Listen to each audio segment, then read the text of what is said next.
আবাস যোজনার ঘর নিয়ে দিকে দিকে অশান্তি, কখনো কাটমানি তীরে, কখনো বৃদ্ধ শাসক, আবার কখনো আবাসের তালিকায় তৃণমূল নেতা নেত্রী সহ আত্মীয় স্বজনের নাম। রাজ্য জুড়ে যখন প্রতিদিন এই ছবি দেখা যাচ্ছে, তখন ব্যতিক্রম মালদার গাজল পঞ্চায়েত সমিতির সহকারী সভানেত্রী শিখা মণ্ডল। নিজে বাস করেন টিনের বাড়িতে। আবাসের তালিকায় নাম থাকলেও বাড়ি ফিরিয়ে দিলেন তিনি। ব্লক সমষ্টি উন্নয়ন আধিকারিককে লিখিত আবেদন জানালেন যাতে সেই ঘর কোনো গরিব মানুষ না পায়। পুরোটাই আইওয়াস আক্রমণ বিজেপির। ঘটনায় বিজেপির কটাক্ষ। রাজ্যের বিভিন্ন প্রান্ত থেকে যে ছবি উঠে আসছে, তবে মালদার গাজলে এক অন্য ছবি ধরা পড়ল।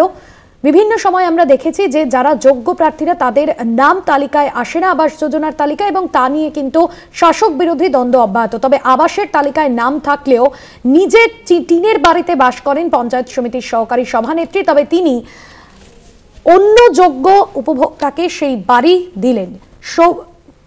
সব্যসাচী মণ্ডল আমাদের প্রতিনিধি রয়েছেন ফোন লাইনে। সব্যসাচী, একেবারে মালদার গাজলে অন্য ছবি, বিপরীত ছবি দেখা গেল, কি বলছেন তিনি? দেখো, গাজলের আমাইতুর এলাকার শিখা মণ্ডল, তিনি 2017 সালে আবাস যোজনার ঘরের জন্য আবেদন জানিয়েছিলেন, কিন্তু সেই সময় তিনি আবাস যোজনার সেই ঘর পাননি।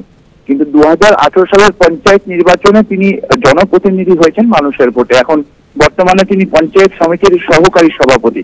তিনি চাইছেন যে আমি একজন এলাকার জনপ্রতিনিধি হয়ে যদি আবাস যোজনার ঘর পাই, সেক্ষেত্রে সাধারণ মানুষ বঞ্চিত হবে।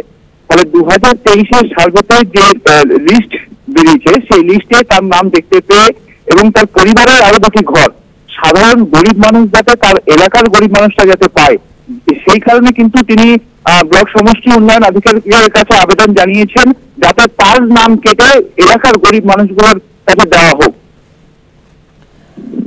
সব্যসাচী, এখনো পর্যন্ত পঞ্চায়েত সমিতির সহকারী সভানেত্রী তিনি এ বিষয়ে কি বলছেন? যারা ঘর পেয়েছেন তারাই বা কি বলছেন?